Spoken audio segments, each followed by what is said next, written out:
അറിയാ കാണാനില്ല 3-4 ദിവസം എവിടെ ഒന്നിരി പറയാനാളിയാ അനിയന്റെ കേസ് നിനക്ക് അറിയാലോ. അഡ്മിറ്റ് എവിടെ ഡി അഡിക്ഷൻ സെന്ററിൽ. കൊണ്ടുപോയവനാ പിന്നെ കൊണ്ടാക്കിയില്ലേ. അല്ലെ ഞാൻ പിന്നെ അവിടെ നിന്ന് ഇങ്ങോട്ട് വരാൻ പറ്റ പാട്. അത്രയ്ക്ക് അഡിക്റ്റഡാ പോയി. അല്ലെ അവൻ അഡിക്ഷനൊക്കെ ഉണ്ട്. പക്ഷെ ഡോക്ടറെ എന്റെ ദിനചര്യയെ കുറിച്ച് എന്റെ ഡയറ്റ് പ്ലാനിനെ കുറിച്ചൊക്കെ ഞാൻ അയാളുടെ അടുത്ത് പറഞ്ഞപ്പോൾ ഡോക്ടറെ അടുത്ത് അവിടെ നിൽക്കാൻ എന്നെ പിടിച്ച് അവിടെ ഇരുത്തണം. അയ്യോ അതെന്തൊരു വേല. ഒരാൾ പഞ്ചിലായിട്ട് ജീവിക്കുന്ന ഇമാർക്ക് ആർക്കും കണ്ടുകൂടാ.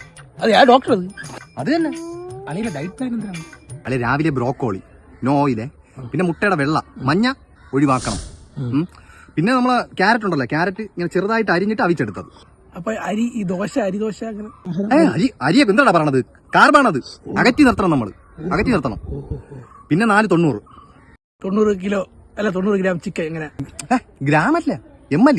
90 ml rum, 90 ml brandy, 90 ml whisky, 90 ml vodka.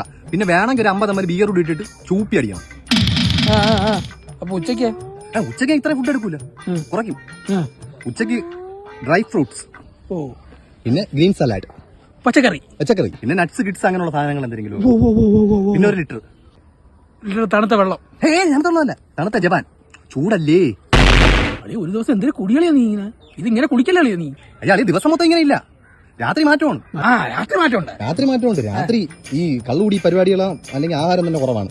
നല്ലത് ഉരുട്ടി വെച്ച് വലിക്കും. പിന്നെ കല്ല് അത്. അളിയ നീ ഡെയിലി ഇങ്ങനെ കുടിക്കല്ലേ? നീ ഇത് ചത്തോ നീ? എന്റെ അളിയ ഡെയിലി ഇല്ല, ഇതെന്റെ ദിനചര്യ മാത്രം. ദിനചര്യ നീ ഇവിടെ നിൽക്കാൻ സമയമില്ല. അത്യാവശ്യം പോയിട്ടൊരു കാര്യമുണ്ട്.